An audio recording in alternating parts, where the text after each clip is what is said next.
Welcome to ODEON Capital Conversations on all things money and markets with Dick BOVE and Matt Van ALSTYNE. And here is your host, John AIDAN BYRNE. On this episode of ODEON Capital Conversations, we'll break down the latest job numbers for September. Dick BOVE will explain where the largest gains were recorded and describe the fragile nature of the September gains, which many have called blowout numbers. Matt Van ALSTYNE says the headline numbers were exceptionally positive, but also very deceptive. Dick will take us on a tour of the H.G. Wells time machine and Aesop's fables. What's happening in US manufacturing? Is there any hope for the future, with the Bureau of Economic Analysis saying spending increased sharply in the 12 months to August from the previous year? We'll look at the evidence. Dick has lots more on the US banks, with bank stocks beaten down for the past 5 years. He'll report on a rise in large deposits and on the outlook for US banks. We'll turn to the harrowing events in Israel, with the shocking scenes of lives lost and carnage on the streets. Dick will share his thoughts and Matt will offer us some personal history and his views. I'm with Dick BOVE, Chief Financial Strategist at ODEON Capital Group, and Matt Van ALSTYNE, ODEON Co-founder and Managing Partner. And we'll be right back after this message. Current and future holdings are subject to risk, and past performance is no guarantee of future results. This podcast should not be copied, distributed, published, or reproduced in whole or in part. Information presented herein is for discussion and illustrative purposes only and is not a recommendation or an offer or solicitation to buy or sell any securities. Securities identified do not represent all of the securities purchased, sold, or recommended to clients. The views and opinions expressed by the ODEON Capital Group speaker are their own as of the date of the recording. Any such views are subject to change at any time based upon market or other conditions, and ODEON Capital Group disclaims any responsibility to update such views. These views should not be relied on as investment advice, and because investment decisions are based on numerous factors, may not be relied on as an indication of trading intent on behalf of any ODEON Capital Group product. Neither ODEON Capital Group nor the speakers can be held responsible for any direct or incidental loss incurred by applying any of the information offered. Dick and Matt, welcome for episode 90. We've just witnessed some shocking, harrowing, and awful scenes out of Israel in the past days. And we can look at that later when we get to global affairs. But first, we had the jobs report come out on Friday. The headlines were pretty interesting. Jobs report shock, stunning numbers, blowout numbers.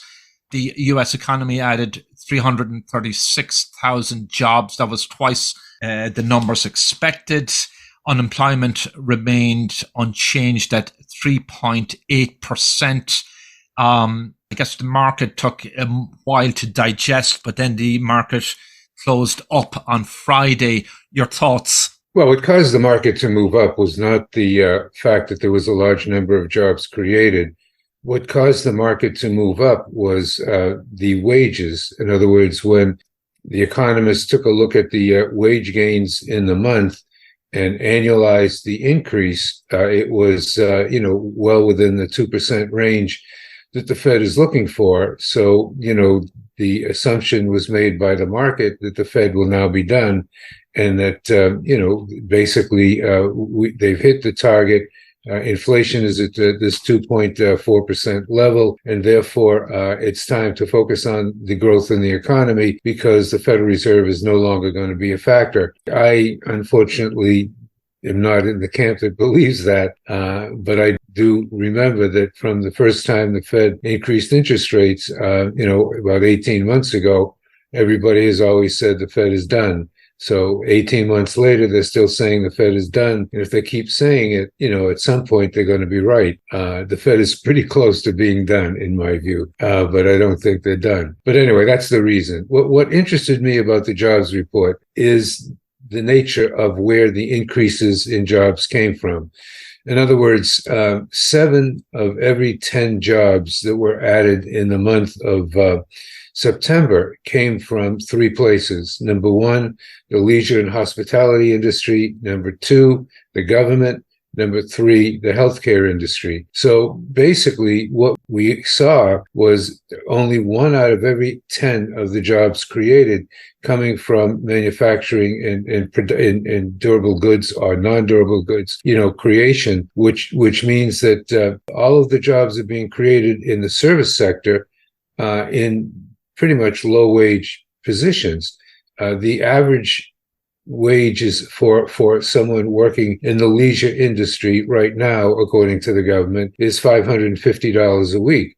The average wage of the average American working is $1,100 a week, which is double, what the people get in the leisure industry. So I believe that these jobs are expendable jobs that were added. I believe these jobs can easily be erased, and I don't believe that these jobs are creating any major surge in the American economy. Plus, I think to take a look at the wage gains, when you're looking at two things, number one, a shift in the mix, right? The mix has shifted to very low income employees. And the second mix shift that was there is that production employees rose at a slightly faster rate, not much faster, but a slightly faster rate than all employees, or if you just subtract production employees from all employees, they rose at a faster rate than professional and managerial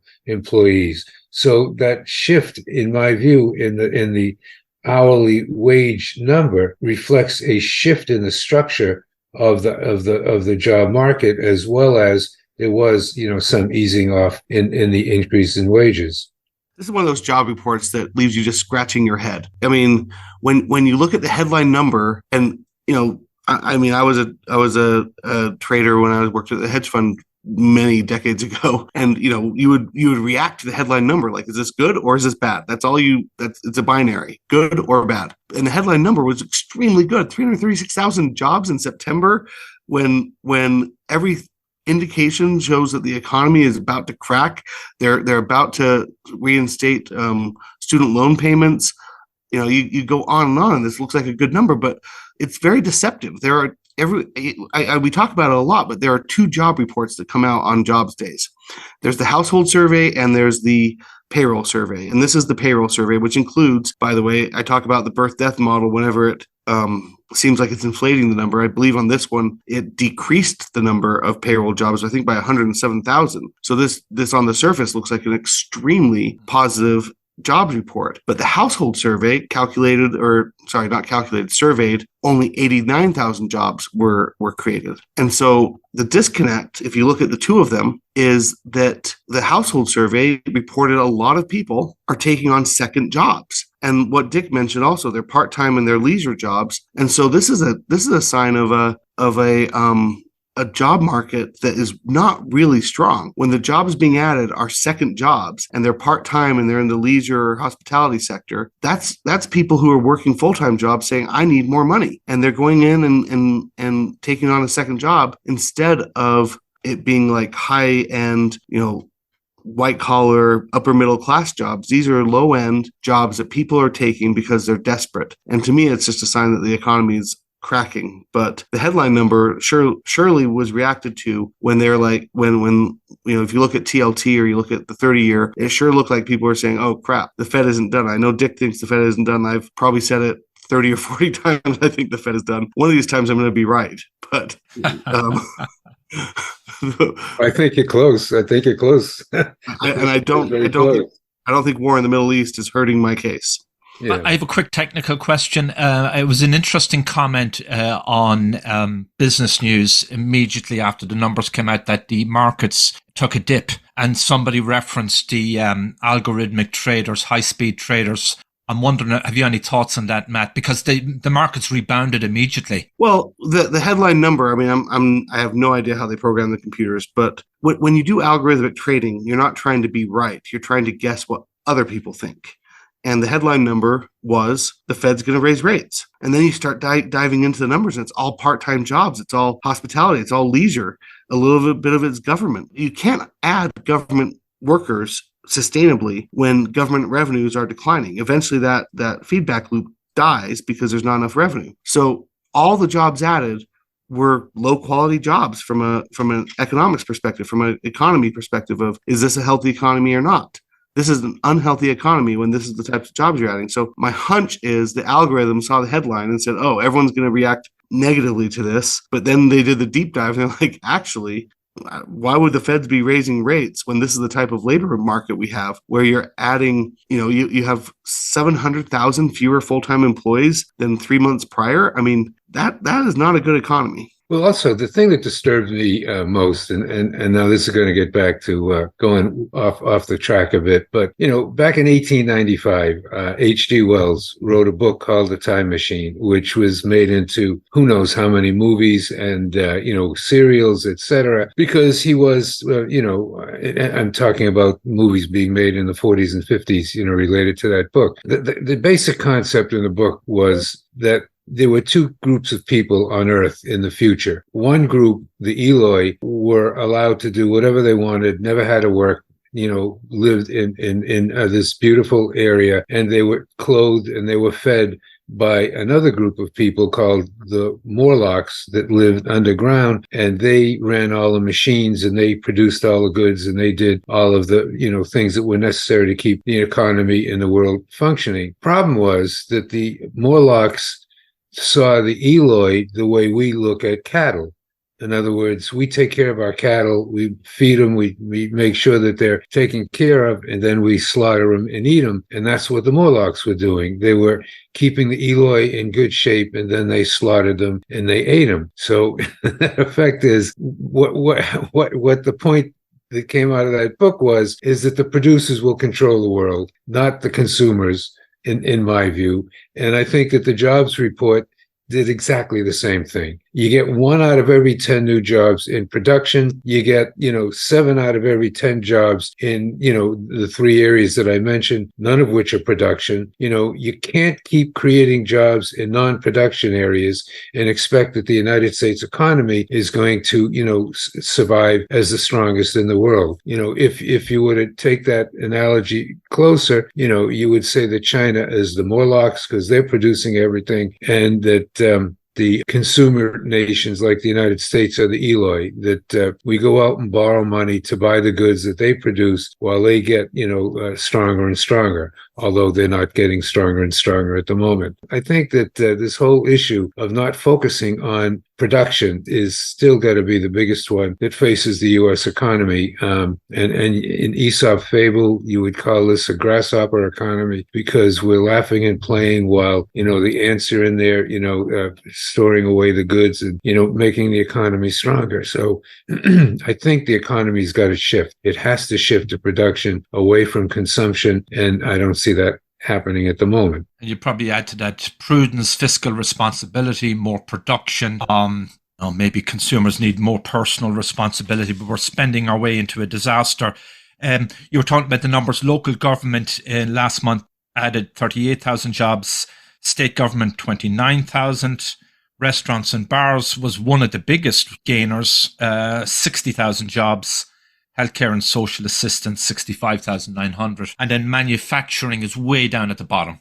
Yeah, it's less than 10,000. So the point is that if we don't and we said this over and over again every week, if we don't start manufacturing our goods in this location, it is going to be devastating. I mentioned the other book, the book that I read a couple of weeks ago concerning rare earths and the fact that that's being controlled by China. I'm now reading a book called Red Cobalt, which is, describing the situation in the Democratic Republic of the Congo, and what the author there has discovered right off the bat is that this is the place where 50% of the cobalt which is needed in the world is mined, and cobalt is in your iPhone, it's in your electric car, it's in your television screen, etc. Cobalt has now become more valuable than copper. Used to be that people would mine copper and cobalt together, and copper was what they were looking for. Now they want cobalt.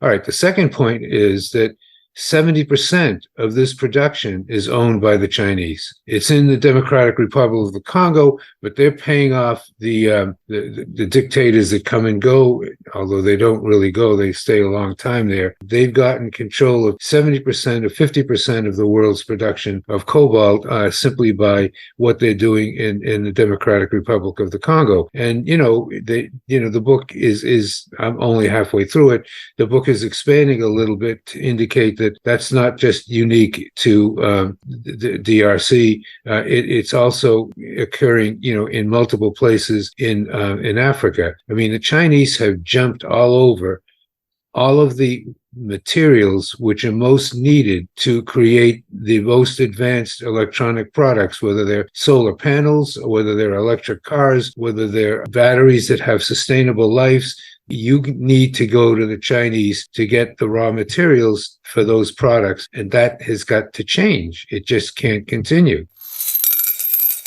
Again, I've said this before, Dick. I would absolutely support your candidacy of the United States. But I don't know if you saw this, and I'll send it to you later. Last month, Tim Cook was on a Fortune magazine panel at some sort of one of those elite conferences where he's being Q&A'd by a sophisticated person, and they kind of pressed him hardcore on what you're talking about, bringing manufacturing to the United States. And he said, I don't want to put words in his mouth, but I'm going to paraphrase that they tried. Trump was very passionate about getting Apple to try to manufacture their products in the United States. And Trump was arguing on tariffs and on shipping and lots of things that they could ultimately maybe save money by coming to the United States. And Tim Cook said in this Fortune panel that moving to the United States is not a cost-based decision. He said that it's a population that doesn't have the skills for tooling and manufacturing. And what he talked about was the types of people that have the skills to alter a manufacturing plant and use the tooling mechanisms to create specific parts.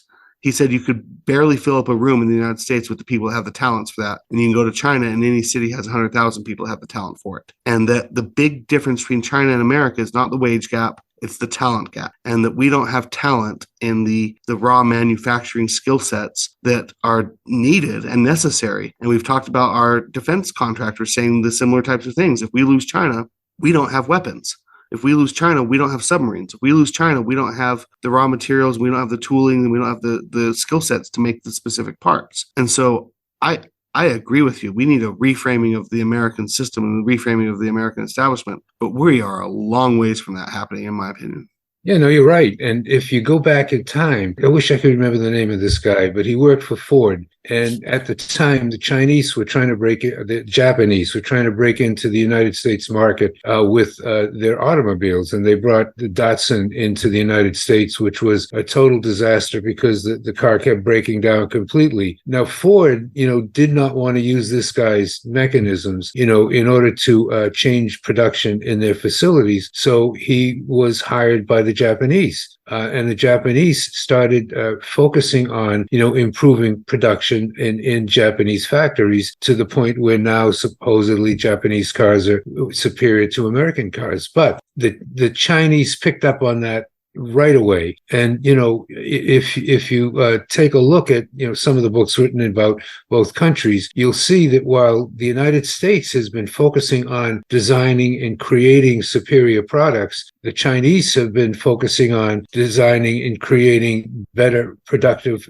capability in the workforce. So, what you say is exactly true, Matt. It's not simply saying, okay, give them the tax breaks, et cetera. We have got to reframe production in the United States by creating, because Americans aren't stupid people. They can do what any people everywhere in the world can do.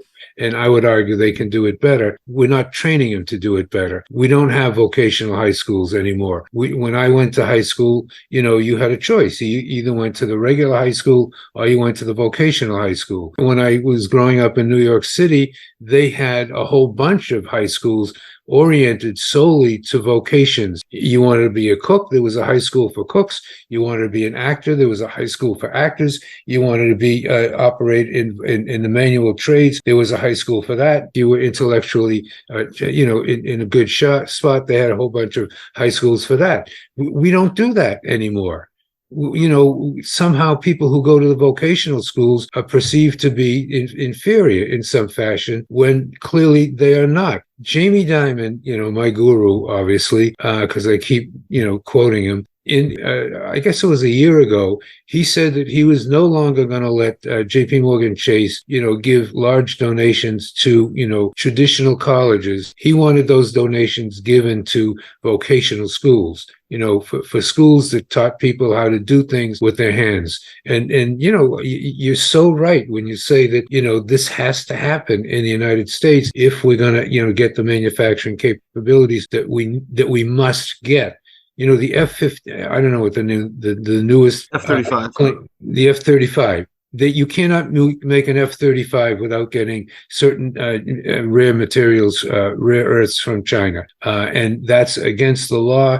So the Defense Department got a waiver of the law to allow them to buy this material from China because you can't build that plane without that material. We've got to do this, and this jobs report shows that we're not even aware of it. I agree totally. I just my own commentary is, I live in a very old house.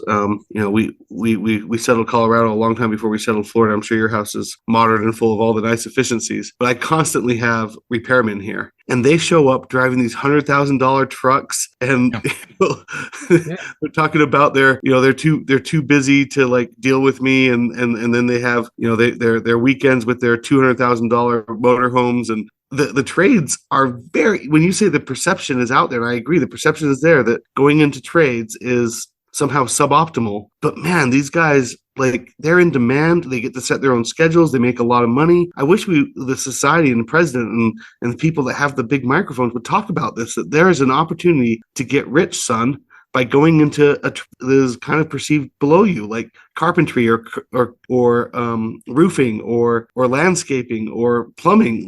These guys, at least in Colorado, they make bank.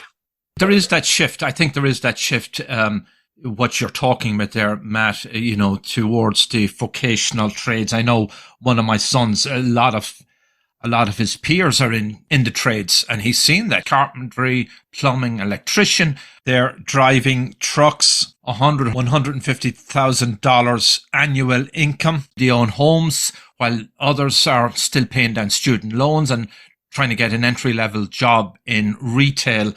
I think the White House has taken some steps on that, but certainly not enough. I wanted to bring this to your attention, Dick and Matt, because Bloomberg just had a very interesting report, and it said field notes from the US factory boom. And I asked myself, was this some kind of a political hatchet job or otherwise? Interesting reporting on it. It said across the US, this is published last week, across the US, spending on the construction of manufacturing facilities reached $198 billion on an annualized basis in August, an almost 66% increase from the previous year, and the highest level since the Bureau of Economic Analysis began tracking data in the 1950s. And it went to one or two locations.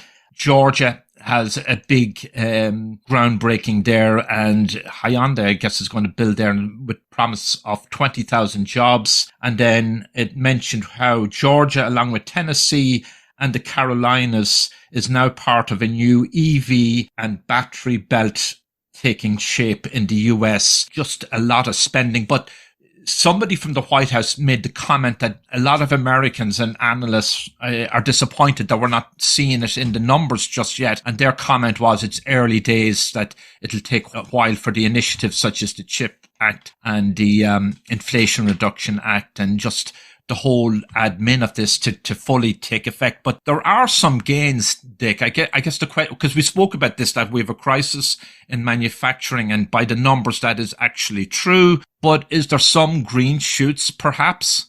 Well, obviously, there are a number of bills in Congress that were passed over the past couple of years, which would lead to the creation of more manufacturing facilities. But if you take a look at the ISM, which is, the purchasing manager, indicator of where money is going to be spent, it's still below 50. It's risen meaningfully from its lower level, but on the services side, it's showing well above 50, an economy which is doing really well. And on the manufacturing side, it's at 47, still well below 50, which is a lot better than it was a year ago. But the fact of the matter is that we're not where we need to be by a long shot, and whatever we're doing, we need to do a heck of a lot more for. Building car factories in the South has been, a major benefit to the Southeast over the last 20 years. I mean, if you go into Alabama, they've got car factories all over the place that come from foreign manufacturers, from Mercedes to Toyota, and if you go to North and South Carolina, they're building Tennessee, they're building car factories all in those places. The problem with those facilities is I think they're more assembly lines than manufacturing lines, in the sense that you're still going to get the carburetor from Japan or China or wherever. You're still getting the manufactured product from somewhere else. We've got to do the manufacturing, and again, there are apparently in seabeds huge amounts of rare earths which are just waiting to be picked up. I mean, Japan apparently discovered this massive amount of rare earths in a low, if you will, how would you say, where the water is not that deep, that can be mined. And there are other people who are saying, okay, well, 20 years ago we didn't think we needed these things. Why can't we come up with new technology that 20 years from now we don't need these things? So there's a lot of ways to come at this thing, and maybe we're coming at it a little bit, but we're not coming at it as fast and as hard as is necessary. Totally agree. I mean, the problem is this is not one of these things where Wall Street can come in and fix it. It's not one of these things where people on podcasts can come in and fix it. It requires government, and we don't have a serious government, and we don't have serious leaders, and it's extremely disappointing. I mean, I feel like we're flying in a Cessna over a train track, and you see this cliff where the bridge is blown up and the train's about to go off the ledge, and you see it, it's going to happen, but there's nothing you can do about it because we're not in a position. We need serious people in this country to become leaders, and right now we have clowns from the White House to the Congress to the Senate to the Secretary of State. I mean, to the CIA, to where are the adults? And New Yorker magazine 2 weeks ago had a cover which I thought was unbelievably good. It had Biden, Pelosi, Trump, and I forget who McConnell, and they were all racing each other on their walkers. so it was. I just thought it was so. Well, I would bet $100 none of those people know how to turn on a computer, and I would bet $1,000 that individually, collectively, none of them could. Do they collect Social Security, any of these elder statesmen and women? Well, I mean, that's another. I agree. There's great dysfunction. It doesn't matter. They're taking taxpayer money regardless, and But also, without beating ourselves up, the American population, there's a lot of unrealistic expectations that this largesse can continue. That we can run up consumer debt. We're past 1 trillion and credit cards, and that there's nobody takes personal responsibility for paying down anything. It seems not everybody thinks like that, but quite a sizable proportion. Yeah, no. Well, obviously, that's my problem. I think that we're consuming too much, producing too little. We're borrowing too much to do the consumption, and that at some point, and who knows where that point is, it's going to cause some massive difficulties in the economy.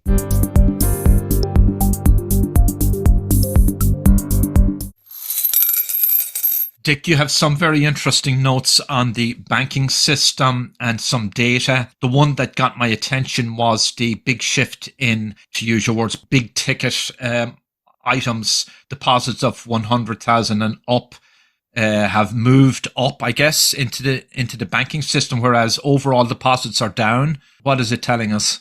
Well, I mean, essentially what the banks have done is they've now started to reattract holders of $100,000 or more in deposits. And the way they're doing it is they've moved the rate that they pay on these deposits up to a market rate. They're consistent with the 5.5% or 5.25% you can get in treasuries. And it's working because basically the amount of $100,000 plus deposits which are coming into the system are basically soaring. They were up 38% year over year in the week that just ended last week.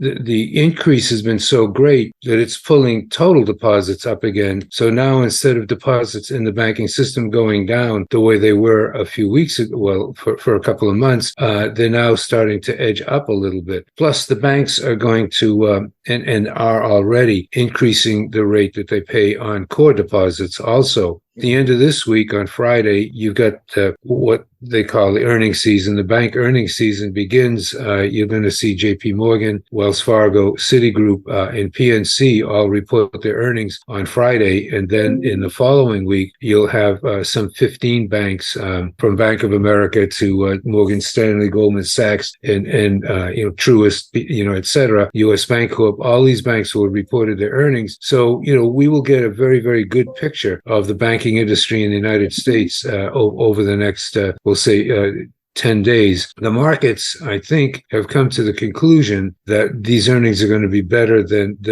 are expected, basically because these stocks have been beaten down so badly that people are now saying, well, wait a minute, how low can they go? How bad is their situation? And they're beginning to understand that they've gone about as low as they're going to go.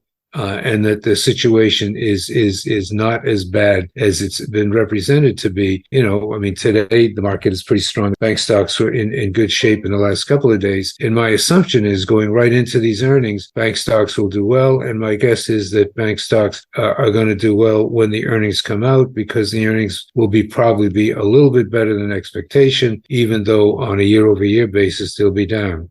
I was taken by your analysis over the past months about bank stocks, the bank sector as an investment. A lot of investors, if I understand you correctly, have been disappointed compared to other sectors. And I'm kind of blown away by it, just based on the amount of cash that flew into banks. Yeah, well, the bank stocks have been horrible performers. They have just been among the worst performers of industry groups, in the S&P 500. And bank stocks are down below where they were selling 5 years ago. You've got big banks like Bank of America, which is selling at the same price it sold at in 1997, and it's not unique in that regard. The fact is that the banking industry made this horrible mistake. It decided that it would get rid of capital to buy back stock, and you can't get rid of capital if you're a bank.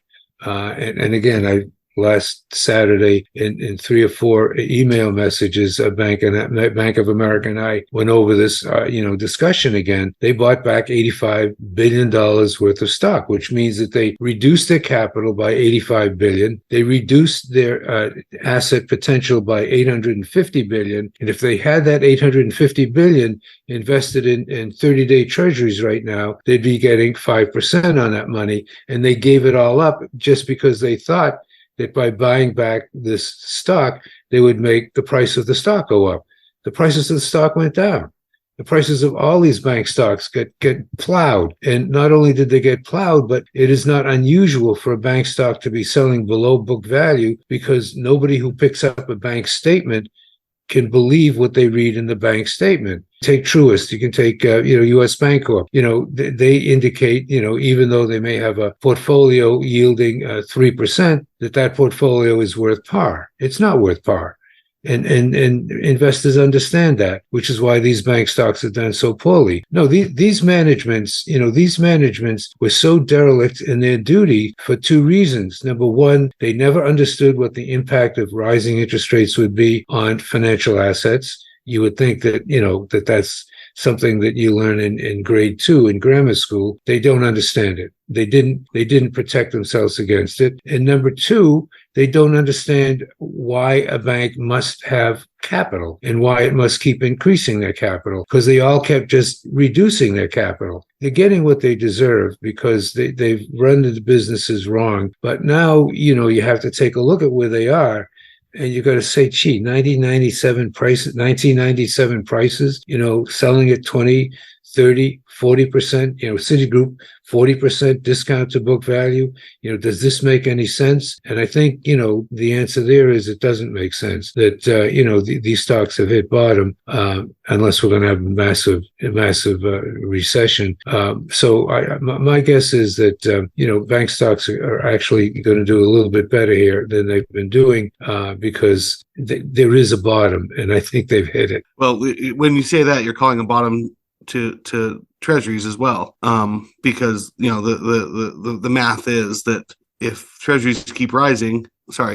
yields keep rising, or treasury prices have hit the bottom. If not hit the bottom, then the banks are going to be in worse trouble. But I would say, just in small defense of bankers, sitting here as a Monday morning quarterback and saying they screwed up and they didn't realize or they didn't believe or whatever, it's nice and easy. But like you go and look at the interviews from the Silicon Valley Bank executives, and their, I'll call it ham-fisted excuse, is that they believed the Fed. They believed inflation was transitory. You had Jay Powell not less than a year and a half ago talking about, we're not raising interest rates. This is just a transitory inflation. We're fine. So in some ways, I kind of have sympathy to them, because you're supposed to believe the Fed. When the Fed says they're not raising rates and then they go and raise rates 5% in 1 year. I mean, correct me if I'm wrong, but I think the last 12 months has been the fastest interest rate increase in the Federal Reserve's history. It's unprecedented, and it comes off the back of all Fed governors, including the chairman, saying we're not going to raise rates. So,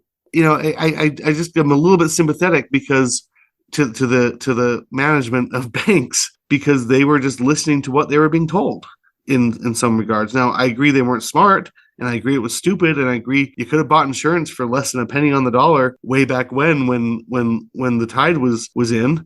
But the tide is now out, and, I guess you find out who's swimming naked.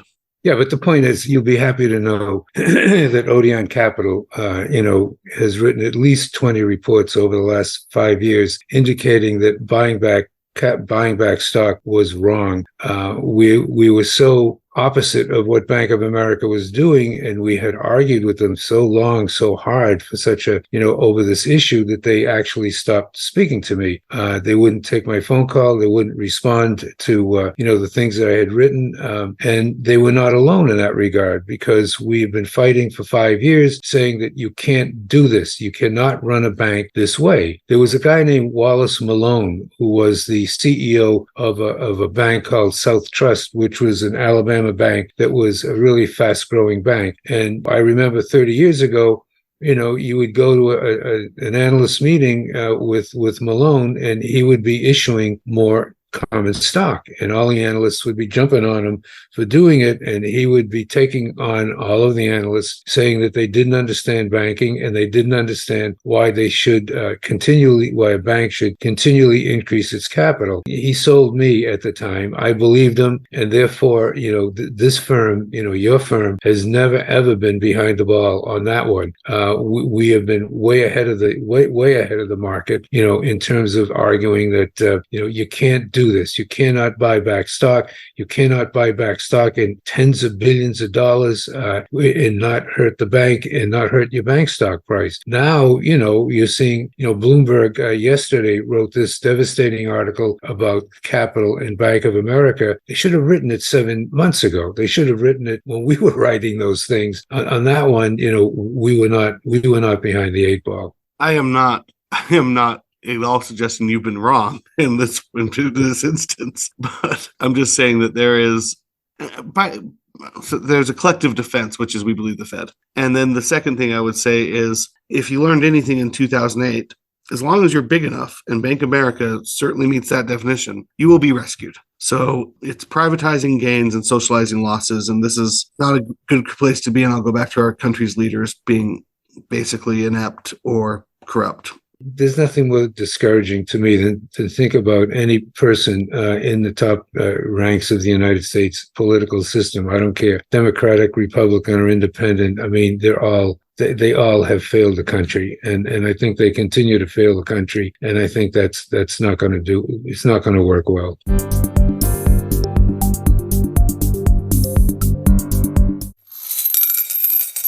Program note: on Friday, November 3rd, Dick, Matt and myself will be on a live webinar with Geeks, Geezers and Googleization, and you'll be able to watch that on LinkedIn, Facebook and various social media platforms, and we'll have more information on that next week.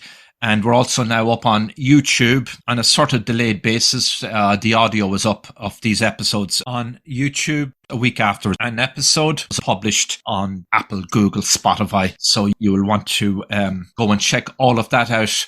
Dick and Matt, we had some shocking, really sad, harrowing, awful, I don't know what the right adjectives or words are, barbaric events out of Israel. Our hearts were broken. Just stunning scenes, really. Your thoughts generally, and then what does it mean geopolitically? And I know we don't want to be crass here, but it does move the dial in terms of markets on some levels, I would suspect. This one is really, really complicated. So it's really difficult to have, any type of perceptive understanding of what's going on. I mean, the first images, as I mentioned to you before this podcast, my daughter starts to cry when she sees what's happening to these people in Israel, and these babies in Palestine. And the thought that strikes your mind is, what were these people? What was the Hamas thinking? Why did they not understand that the Israelis were going to respond to protect their country in the way they have and they will? Why did they bring this agony on their own people? And then you have to go to the next level of forget Israel, forget Palestine. You got two countries. One country dominates the other country and is pushing its dominance, and therefore did the situation get so bad for the other country that they didn't care, that they were going to take whatever move necessary? Or you can go to the level of, Iran now has made its way into Iraq. They won the Iraq war, not the United States. And they weren't even a participant. They're in Syria. They're in Lebanon. They now, have a chance to move, into, the Gaza Strip. Is that the driving factor? And then you can take a look at it in even broader sense, which is you've got these four countries. You've got Russia, China, Iran, and North Korea, who have stated goals of, curtailing the United States power around the world. And, are they just starting these problems? Russia, goes into the Ukraine. Iran is starting up with Israel. China is arguing about Taiwan, is the next shoe. North Korea is going to start doing something with South Korea. I mean, we have no idea what's going on. We have no idea what's going on. All we know is that it's dangerous. It's turning too violent. Too many people are being hurt by it, and it's very, very frightening. Seems like an almost intractable situation. I mean, there's so many strands to this, and it is complicated. You have the Israel-Palestine situation, then you have the wider Muslim world. Then you have various ideologies at play, and you have internal divisions in Israel today between, I guess, the secularists and the more religious right. And then we had apparently an intelligence breach for that mayhem that followed. Just shocking. I somewhat disagree with, actually, I think I almost completely disagree with Dick and you, John, on this. First off, you talk about, you don't know what's going on, but we're offering our opinions. It reminds me of the whale falling to Earth in Hitchhiker's Guide to the Galaxy. He didn't know what was going on, but he started making decisions before he splattered on the Earth. The reality of this is, I've been thinking about Angela Merkel. There's a biography out there where she was giving her opinions on various presidents, and her opinion on Donald Trump was the worst thing about him was she had no idea what he was going to do. And I just was like, you got to be kidding me. That's the best thing about him. The worst thing about Joe Biden is you know exactly what he's going to do. And within the first 12 hours of the Hamas invasion of Israel, which I agree was a catastrophic failure of intelligence, and like 9/11, and maybe even Pearl Harbor, a catastrophic failure of imagination, because they went old school. They went, Israel has these sophisticated barrier chronic defenses, and they have the Iron Dome, which will shoot down anything that's coming in at a rate of speed. So what do? They come in at speeds dramatically below that. They launch missile strikes, which they know the Israeli defense force, when missiles are being bombarded on the Gaza wall, they go into their bunkers and hide. So they launched rocket attacks on the Gaza barrier, so that the soldiers would go into their bunkers and hide out, while they went with wire cutters and cut the fence and invaded Israel. I mean, it's almost spectacular that this could happen in this modern age. But going back to what I was saying about Joe Biden versus Donald Trump, within the first 12 hours, the State Department issued a commentary, which seemed, if you're trying to be benevolent to the Biden administration, it seemed neutral to the situation. And then subsequent, Anthony Blinken, who's supposedly, I don't know what that guy is, he's the Secretary of State, but he's not spoiled by intelligence, endorsed a ceasefire as a means to try to prevent Israel from exercising self-defense. It's unbelievable. This is what you would predict from Joe Biden. And I'm not trying to be political, but when you have weakness in the most powerful position in the world, the leader of the army, the leader of the armed forces, controlling the largest Navy, largest Air Force, largest Army, largest nuclear block, largest satellite base, as perceptively as a weak man. And I don't think there's anyone out there besides his press secretary and maybe his wife who would pretend that he is somehow a strong man. He is a weak person. And he even admits it. He woke up at 7:30 in the morning and was informed over breakfast at 8 in the morning that Israel had been invaded. And by noon, he had gone back to bed.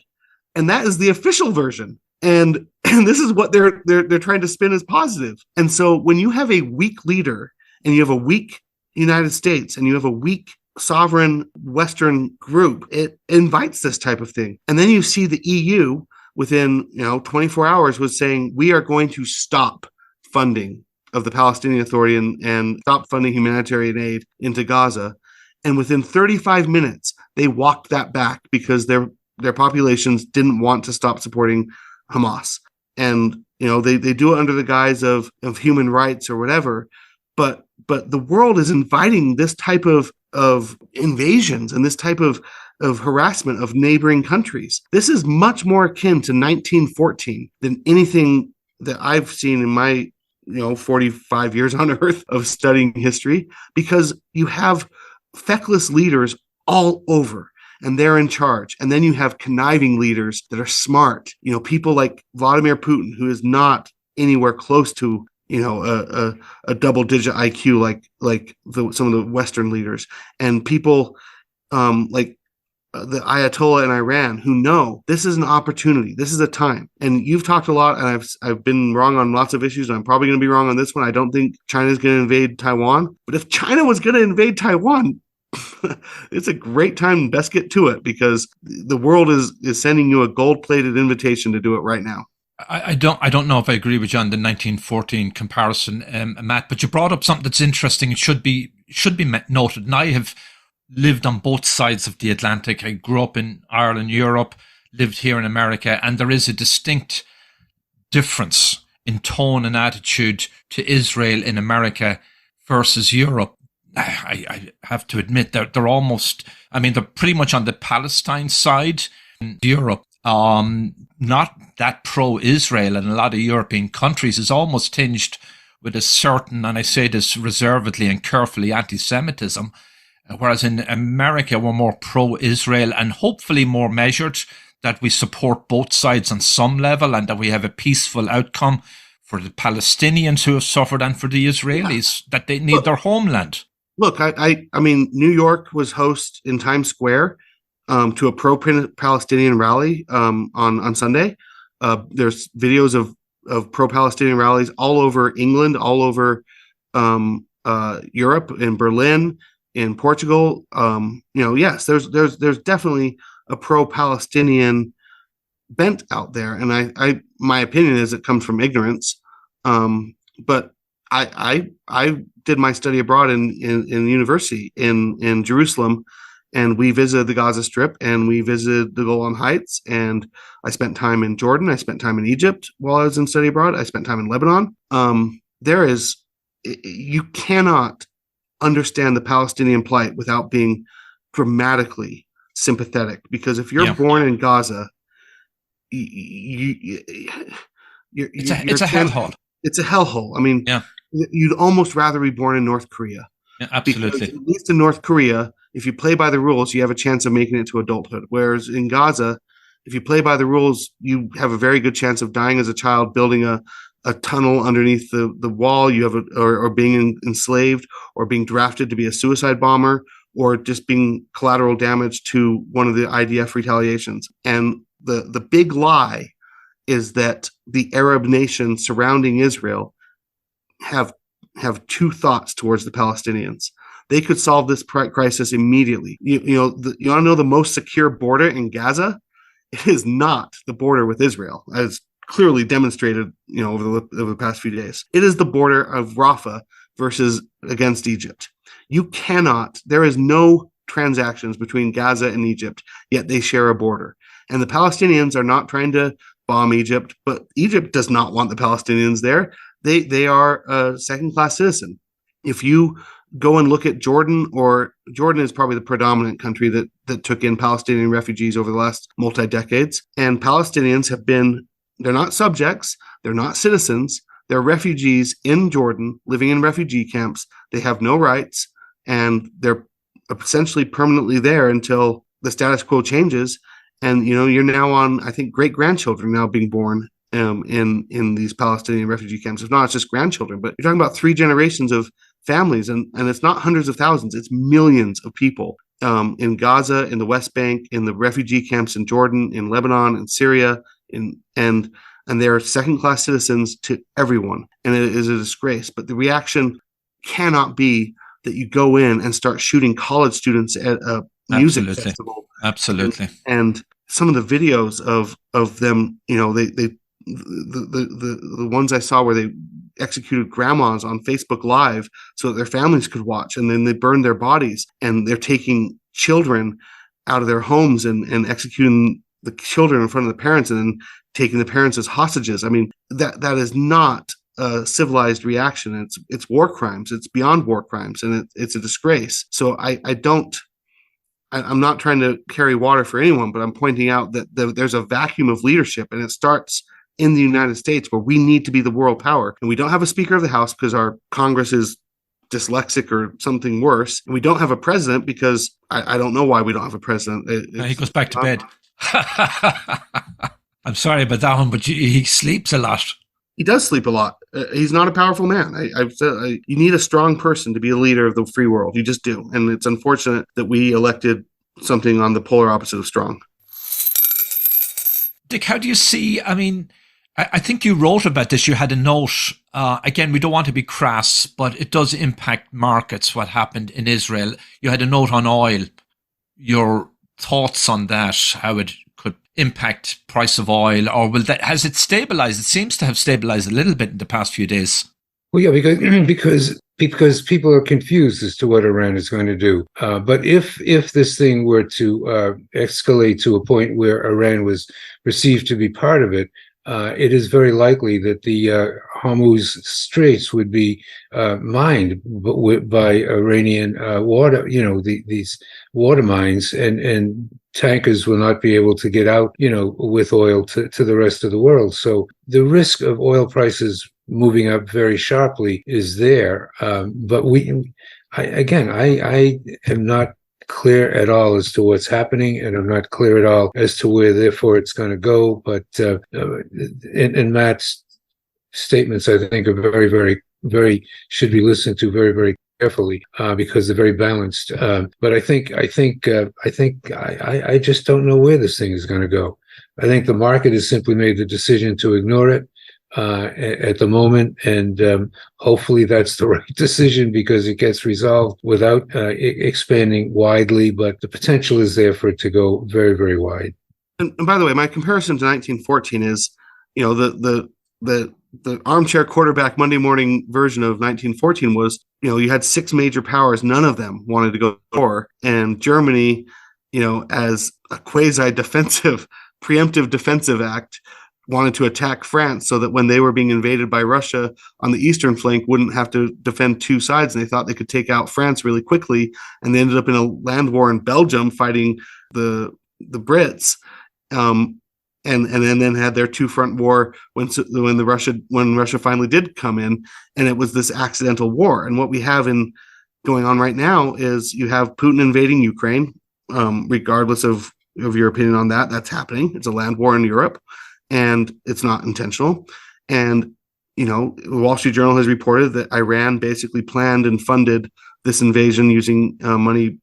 Money is fungible. U.S. gave them $6 billion. The $6 billion that they didn't have to spend on food and water for their people, they can now spend planning a war against Israel. You can kind of start connecting the dots that there might be multiple wars that are backed into by accident. And I say accident heuristically because it's not the design of the United Nations or the United States to have all these wars. It's the consequence of trying to avoid them that creates them. And I don't think that the Biden administration gave Iran $6 billion to start a war. I think they did it because they thought it could buy peace. And inadvertently, they might be starting a war. And so the parallels to me is just that accidental wars happen when you're doing everything you can to avoid them and you make strategic mistakes with that endeavor. So I hear you saying, Matt, we need strong, courageous, smart, intelligent, bright leaders who will stand up to the autocrats and those raining down massive terror. We need leaders that have a world vision. And what I think we're really missing in Joe Biden, I don't bemoan his age. I don't think the age should be a factor. I think it's capabilities and all those other things. And so I don't bemoan his age. But what you don't have from his is a vision. If you were to go and ask anyone, including the smartest and the dumbest Americans on the street, what is America's goal in Ukraine, you wouldn't be able to come up with an answer because no one knows, because our leader has not told us what our goal is. If you were to ask anyone what our goal was in Vietnam, most people would say, anyone who's been through some rudimentary junior high, history lesson, it's to stop the domino effect. We're worried about communism spreading. Okay, maybe it's good, maybe it's bad, but you at least kind of knew what it was. What is our goal in Israel? We don't know. What is our goal in Taiwan? We don't know. Are we defending Taiwan? Are they our ally? Because we have an embassy in China. We don't have an embassy in Taiwan. So what is going on? Why don't we have a leader telling us? That is my problem with our leadership, is there is not a global vision that you could enunciate as to what America's role is. And if our president doesn't know what it is, then we are in a problem. And a lot of the people running for president on the Republican side, I wouldn't include Donald Trump in them because I don't know what his vision is. But a lot of the others, they tell you exactly what their vision is. And if they were our leader, we could at least have a collective say as to whether or not we agreed with their vision. Whereas right now, we don't know what the vision is and we don't know what our purpose is in the country. And it shows when Anthony Blinken cannot elicit to the United Nations what we're doing in Israel or Ukraine, and he's our Secretary of State, and he doesn't know. We have a big problem, and that's my problem with our leadership. Yeah, it's sort of knee-jerk and chaotic. It's not the right approach, you're saying also. But we'll talk about that. So we'll talk more about that next week, and we'll come back to the markets and to the banks and the economy and lots more for episode 91. And until then, take care.